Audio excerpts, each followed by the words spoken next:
Does their understanding of the traditional model of outbound sales, is it still practical? Is it still effective? Marketing creates demand, and then you hire a bunch of SDR, sales development reps, to generate opportunities, and then you hire a bunch of kind of early to mid-career account executives to take those opportunities and turn them into revenue, and that's all supposed to yield results in a compelling way. And the answer is it's working less and less well. So, for example, only 28% of reps are hitting quota right now, which, 1 out of 3 are hitting quota. That means 2 out of 3 are not hitting quota. 2/3 of the money that we spend is not productive. Buyers themselves are becoming tired of this model of being passed along the supply chain of the sales team in a way that works for the selling company, but doesn't really work for the buying company. And the proof is in the unit economics. The proof is in the math. The proof is that they're not generating results that warrant the investment. And so how do you think about more efficient investments, more effective investments, so that you can generate better returns? That's the conversation. It's not that there's a silver bullet, and it's not that anybody has a perfect answer, but that's the conversation that's happening. Hi, I'm Ted Blosser, CEO and co-founder of WorkRamp, where we're redefining the corporate learning space with the world's first all-in-one learning cloud for employee and customer learning. Welcome to the Learn Podcast, where we learn from the biggest leaders in SaaS and hear what makes them successful. Hope you enjoy the show. Hey everyone, welcome back to the Learn With podcast. We have amazing guests on today. Sam Jacobs, the co-founder and CEO of Pavilion. Sam, thanks for joining us today. Thanks for having me. I'm excited to be here. Hey, can you start off with giving us we have a lot of topics, but I'd like to start with an elevator pitch on yourself and Pavilion. And I'm sure you could go hours on that, but let's just start there and we'll go into the topics. Well, yeah, I don't have a pitch on myself. I'm trying to be I'm the CEO, like you said, of Pavilion. Pavilion is the world's leading community for go-to-market executives and CEOs. And we're focused on, it's a paid membership organization. We're focused on helping our members unlock and achieve their professional potential, which is just a way of saying we're trying to help people get where they want to go in their careers, help them build great companies, help them lead successful and fulfilling lives. And we do that in a lot of different ways, but that's basically why we exist, to help go-to-market executives and CEOs achieve their professional goals. That's great. And in terms of the elevator pitch on yourself, maybe a little bit of background on your career before Pavilion, where you came from, your Sure. biggest, maybe 1 or 2 big learnings too, and then we'll jump into it. Well, I've been in New York for the last 20 years. I originally investment banking, then I started a record label, then I started working on startups 20 years ago. And the first 15 of those 20 years, I was a VP of sales and chief revenue officer at high growth companies, and I was trying to navigate the world in an uncertain time when the playbook was constantly changing. And that's why I created Pavilion, because I needed a community of people that were going through the same thing to help me figure out how to solve difficult problems, to help me find the next opportunity, to help me learn how to negotiate effectively. So I am, just like they say, not only am I the president of the hair club, but I'm a customer too. So I'm a user of Pavilion as much as I am the founder of Pavilion, because I needed it, because every functional area in the modern world has the job description changing every single day, and people need community and they need peers and they need help and support to help navigate those uncertain worlds. And that's what we try to do. And so again, my background is I'm the prototype for a Pavilion member. I was a VP of sales at a bunch of companies. Most of them didn't work out. One of them did. And I was just trying to figure out how to do this job. And then I started working on Pavilion full time about 5 years ago in 2018.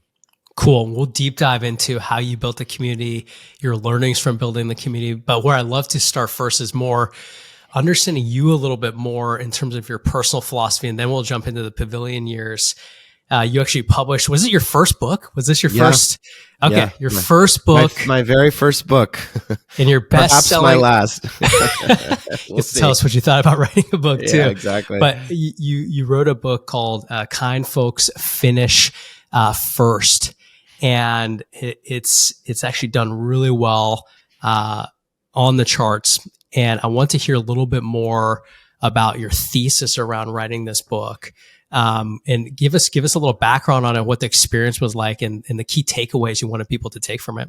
Yeah, sure. So the thesis is effectively in the title, but the idea is, first of all, these are the ideas that form the foundation of Pavilion. So putting aside the skills that you learn or that you need to be a great VP of sales or how to negotiate, there's a fundamental belief that underpins most communities, which is that giving is not a sacrifice, but is actually a reward. And the point of Kind Folks Finish First is that it articulates a business philosophy that I've tried to embrace, which is effectively summed up in look to help others before you ask for help, build long-term relationships, not transactions, and play a big long game versus a short small game, which is just a way of saying that helping other people can be, we've been taught, I think, sometimes in the world that the only people that succeed are cunning and are ruthless and are only out for themselves.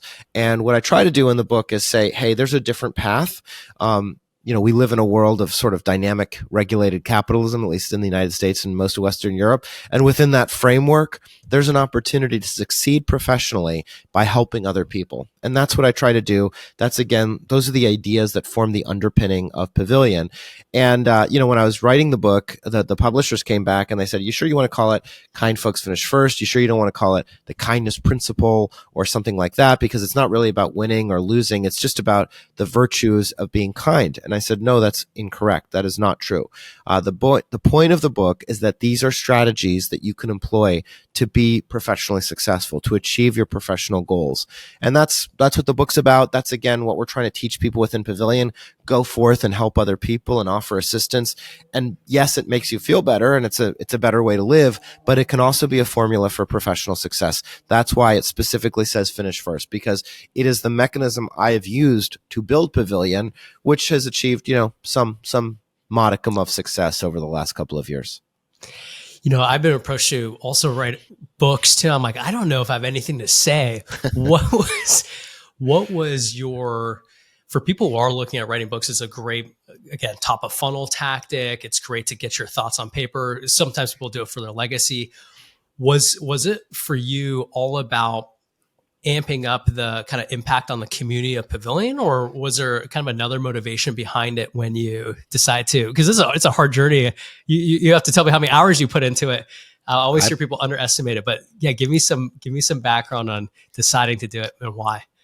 Well, it's funny. So I have a coach. I talk to my coach every Saturday from 12 to 1. He was really the person that pushed me to write the book. I was in your boat, Ted. So I was thinking, I don't know that I have that much to say. And he said, well, your business grew 4x during COVID. Not everybody's business was that successful.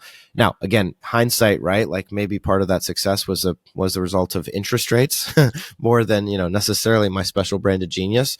But the point was that community was something that I think had become really important to a lot of different people all over the world. And he thought maybe it could be helpful to people that had, because the book is really about overcoming a lot of challenges, most of which start within yourself, within your own mind and your mindset. And it was about my background being frustrated as a sales executive, being fired a lot of times, and also really telling myself a narrative about a lack of success that ultimately impacted my likelihood of achieving success.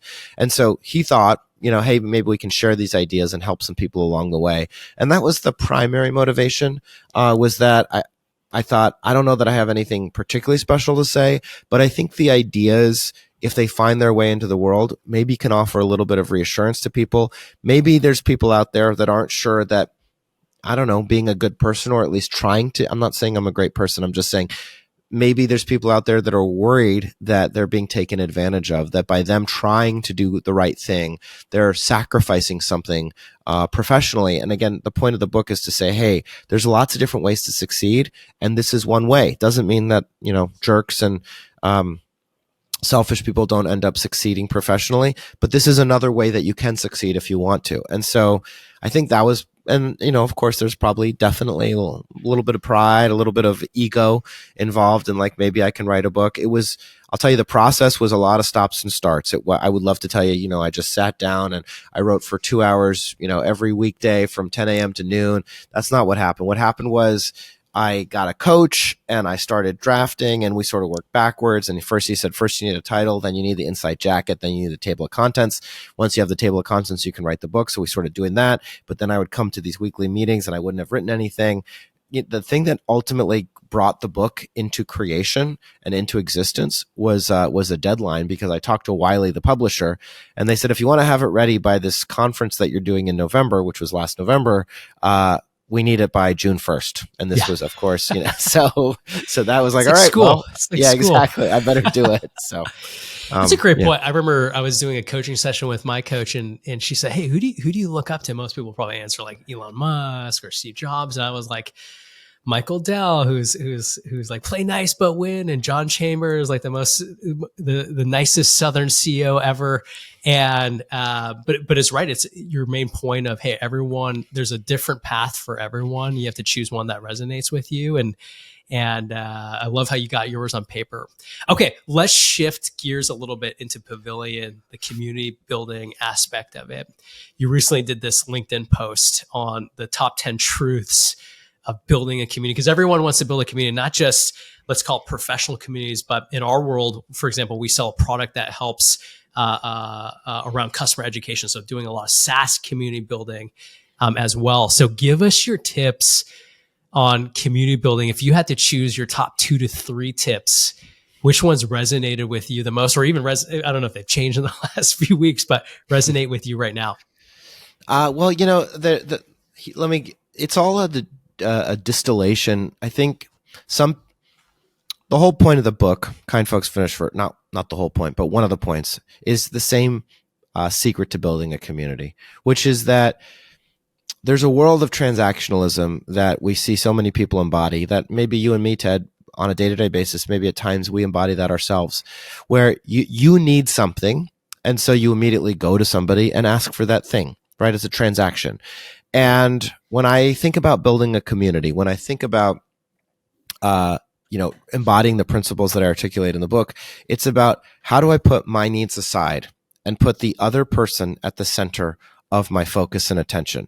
And so how does that translate to building a community? It's not so many SaaS businesses or any company that's trying to build a community. You do it so that you can sell more of your stuff. Well, when you do it with that explicit intention, the members of the community know that that's why you're doing it, and they are less likely to trust you. And so you really have to do it. You have to believe in karma. You have to believe in the long term. You have to believe, I'm going to do a bunch of stuff. I'm not going to charge for it. I'm going to deliver way more value than I am extracting.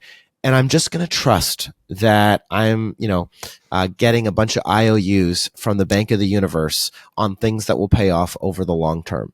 And that's my number one piece of feedback, which is the instinct will be to over-instrument attribution, to over-instrument, ROI in the near term, to over-instrument, revenue generated from the community. That stuff will all come. But I think what you got to focus on first and foremost is it a valuable place for people to congregate? That's the first one. And then relatedly, which is, if it's you talking to a bunch of people, that's not a community. That's an audience. That's okay. Audiences are great. I have an audience, on LinkedIn. I wouldn't call, the people that follow me on LinkedIn a community, right? That's the thing is called follower. And I wouldn't consider myself part of a community because I listen to somebody's podcast. If the people are talking to each other, that's when it's a community. And so your goal with the community is not to over-architect it so that it's top-down hierarchy where you're controlling everything. The goal of the community is, how do I empower and enable the members of the community to interact with each other? And that starts, again, that's why the first thing I said, it starts with a long-term perspective. It starts with, yes, over the long term, I want to sell more of my stuff. Everybody knows that. I don't need to beat people over the head with it. The way I'm going to get there is by helping and providing value and support. Those are my tips. One problem I hear a lot about is the chicken and egg problem of, all right, how do I actually get active members helping other active members? I'm curious, in those early days, was it fully bootstrapped by you or your team as the primary kind of community member offering that value? Any tips on the early innings of community, whether that is a professional community or even a product community like a Trailblazer, for example? Well, my tip, so this is more than bootstrapped. It's to a certain extent implies like there was a point of view that revenue would be made at some point, but I was doing these things. I've been doing this, working on Pavilion for about 10 years. So it's been a long time, about a decade. And the way that I got people to communicate and help each other is by modeling that behavior myself and really trying to just put as much work as possible into demonstrating like this is what it looks like when you help somebody and don't ask for anything. And then as a consequence, other people saw that and they started doing it for each other. And then it's about articulating the values and saying, hey, this is the expectation. We expect you to be helpful. We expect you to be responsive. We expect you to be supportive and engaged and encouraging. And if we can do all of those things, then maybe it can work. Let's shift into one of the core pillars of your community. So even when I was doing my research, I was actually shocked on how many courses you do offer, but I had known Pavilion personally from a lot of the great courses you had on offer. Question around what have you learned from the learning or training aspect of the community? It's a core pillar of your offering. But I'm assuming you've gone through many different iterations. I even saw you're teaching a course here. You're the dean of an upcoming course in CRO school. What have you learned in terms of either delivery, content? The main question I want to ask is, what's the killer thing you need to do to have great kind of training within a community if you're looking to offer that type of offering? Well, I mean, I certainly think, having some quality control around the instructors and the people that you work with is important. But I think the main thing, to the point of your question, Ted, the main thing I would say would be to have a point of view on the world, right? What is it that you think people, it's not, you can imagine two different kind of universes. In one universe, anybody that wants to be an instructor can be. Maybe they're still good, but maybe one person says that the sky is blue and the other person says that the sky is green. And that can be pretty weird if you're a student within, if you're a learner within that journey, where basically it seems pretty clear that there's no underlying perspective on the world that this online system is designed to teach you. It's really just whoever happened to raise their hand. I think the other world that's a more compelling world is saying, hey, we believe in a specific way of running a business or negotiating, and these are the things we believe are important to you. And we're not going to have a bunch of different courses that contradict each other. We're going to try and line it all up into a coherent, cohesive curriculum. And that's one of the big things that I've learned over the last couple of years, which is let's make sure that when we're teaching people stuff, we're teaching them aligned against a point of view. And, we have a point of view within Pavilion. What is that point of view? It's really about building efficient, durable, long-term businesses, as opposed to pursuing growth at any cost, no matter whether you have tons of capital or a little bit of capital. That's our perspective. And, one of the things we're doing as a consequence is actually building an open operating standard that specifically says these are the principles that you're going to find within the content that either we work with or our partners work with when we're thinking about teaching people how to build companies. And again, all of that comes from a point of view on the world. That's what I think is the most important thing that you need if you're starting an online educational system. Did you teach all the courses to start and then bring in additional structures? The very first thing that we did was the first program we ever did was CRO School, and that was in the fall of 2020. And what I would do is I set up a weekly cadence, and I would just bring in people that I respected, and that became the format for a lot of our schools. Which in CRO School it was a 12-week program. They're now 10-week programs. But no, I didn't teach everything. I found people that I thought could reinforce the ideas that I thought were important. I teach some things, but not most things. Did you find, and that's what I was looking at, CRO School has 10 sessions, I think, in this next batch. Did you find a good length of kind of value delivery, how much time people wanted to spend on top of their day jobs? Did you play around with that or experiment with it? I mean, we experiment. We still experiment with it. These schools are 10-week programs. They're 90-minute sessions once a week, plus a 60-minute cohort meeting. So it's a lot of time during the week. And so we first experimented. We only had live sessions, and we only had these 10-week programs that we called schools. We then introduced much shorter courses, which can be only 2 or 3 sessions and can be only 60 minutes. And we also, of course, introduced on-demand or async, so that If you want to take it live because there's benefits to feeling that sense of accountability and urgency around being live, you can. But if you also want to, do it on your own time, you can do that as well. Of course, as you would expect, completion rates fall pretty dramatically when it's async versus live. But nevertheless, it's about people's, it's about their ability to work with what's going on within their schedule and their calendar. Yeah, that's fascinating. Our listeners are a cross section of sales professionals and learning professionals as well. So I think tinkering with the format, even in a traditional sense, in, for example, sales enablement, is important as you continue to progress your training program. So love to see that you've tinkered with it. All right, I'm going to transition outside of Pavilion directly and actually ask you about a few things that you've actually posted about recently that I think were actually really interesting topics. You said you traveled, I think you just came from a huge trip. You traveled 22,000 miles in 4 weeks. And you said, hey, there's a big learning I'm getting here around outbound sales and I think sales in general. Do you remember the post you posted? Yeah, Can of you course. Give us I just a little wrote it, bit of background on what did you feel like, hey, this is a huge shift I haven't seen since COVID, for example? Like how big of a shift is this recently I think for you? it's pretty seismic. So yeah, again, the thing that I wrote, I was in San Francisco, then went back to New York, then Austin, then back to New York, then San Diego, then London, then Zurich, and then back to New York. So I added all of that up, and that's about 22,095 miles. So, and I had, we have members in all of those places, and I had conversations with all of them. And again, this is the topic that came up, which is, does the traditional their understanding of the traditional model of outbound sales, is it still practical? Is it still effective? And the answer is, it seems to be less and less effective. And what is that traditional model? That traditional model is, marketing creates demand, and then you hire a bunch of SDR, sales development reps, to generate opportunities, and then you hire a bunch of kind of early to mid-career account executives to take those opportunities and turn them into revenue, and that's all supposed to yield results in a compelling way. And the answer is, it's working less and less well. So, for example, only 28% of reps are hitting quota right now, which, 1 out of 3 are hitting quota. That means 2 out of 3 are not hitting quota. Now, maybe we need to I don't know what we need to do about quota, but if you think about what that means, it means we're spending a tremendous 2/3 of the money that we spend is not productive. And it's not that, it's not that they can't, the traditional motion doesn't make any money at all. It's that relative to the cost structure of businesses, it's not proving to be an efficient path to market. So what are the new paths to market? Well, one of them is, hey, maybe we don't need the other 2/3 of people, to be completely honest. Maybe we just need a smaller sales team of people that we have much higher expectations can actually close business.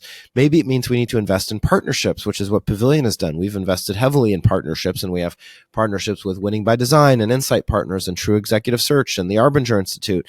So we've got tons of partnerships, and maybe partnerships are a way to get to a customer with a higher close rate, with less money spent on outbound. And so, again, the big idea is that buyers themselves are becoming tired of this model of being passed along the supply chain of the sales team in a way that works for the selling company, but doesn't really work for the buying company.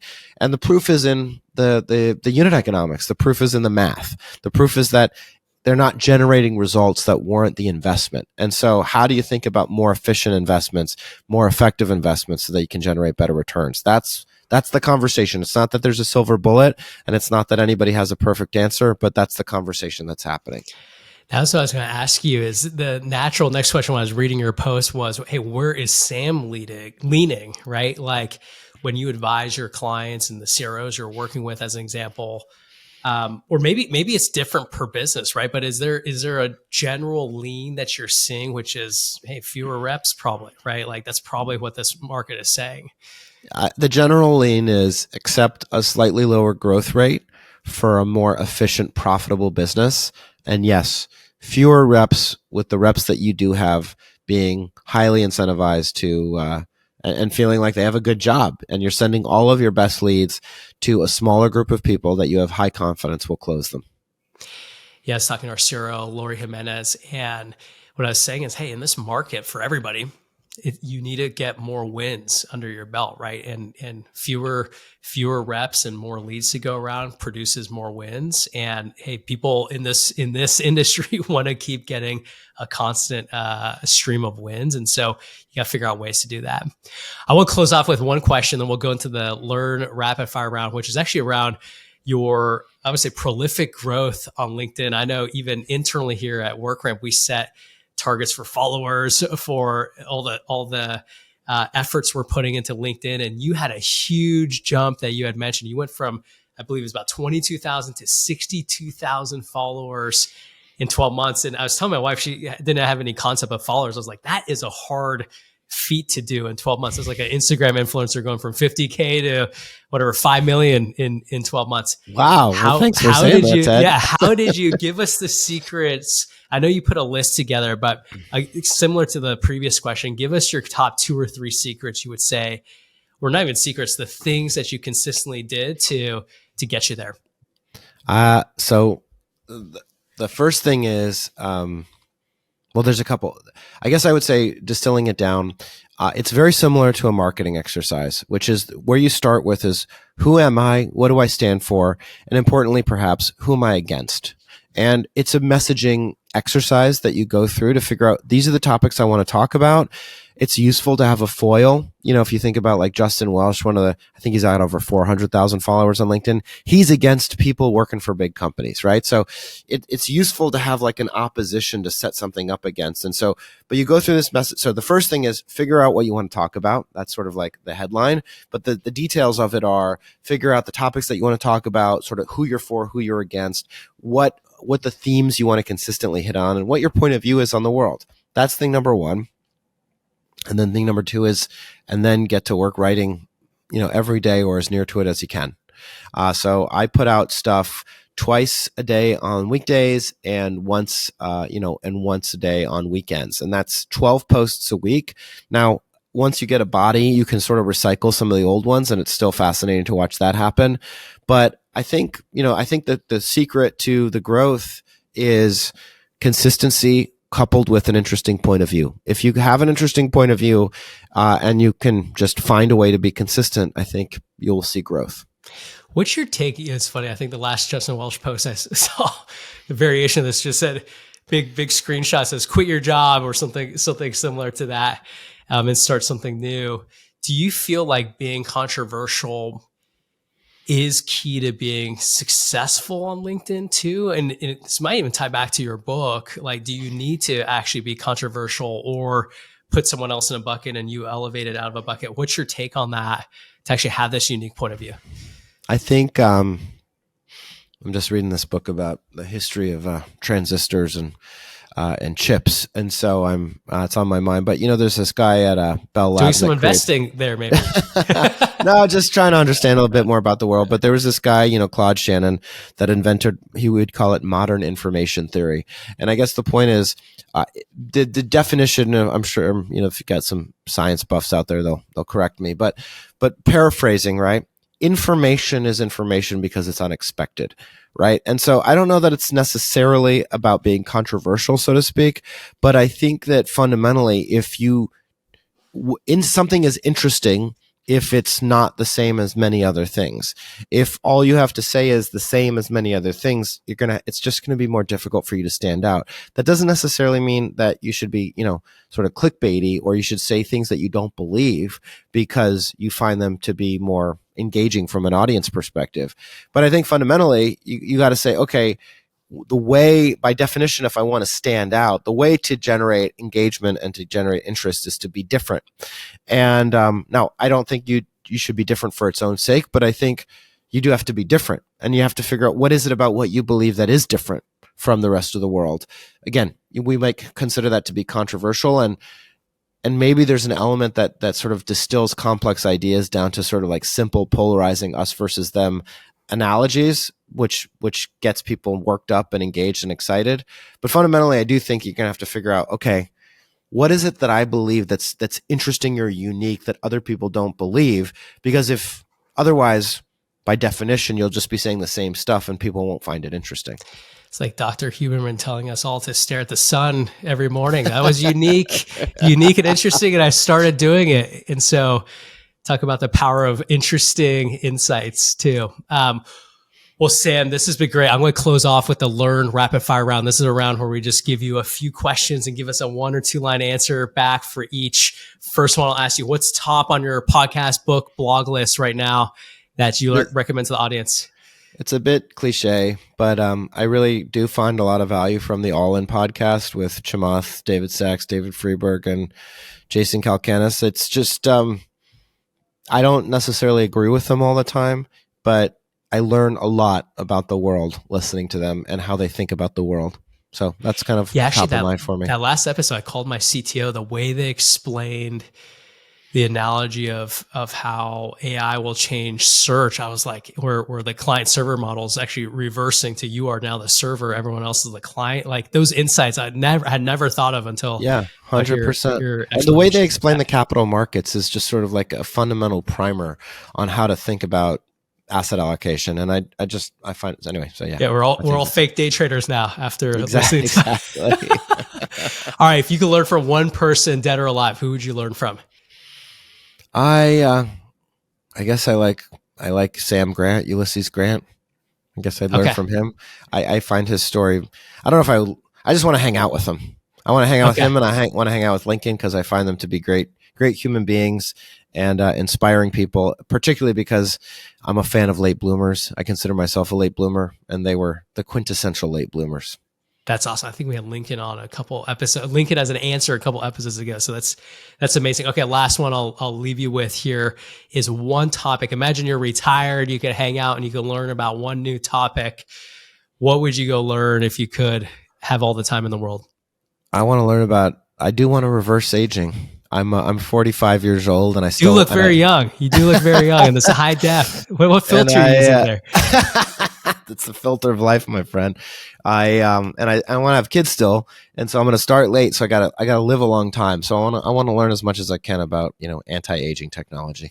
Awesome. That's why we're all doing our moisturizer at night now. Look younger. Exactly. All right, Sam, this was a wide-ranging episode. It was super helpful to get your insights on many things from sales to community to even LinkedIn brand building. So thanks for joining us today. This has been an awesome session. Thanks for having me, Ted. Great to be here.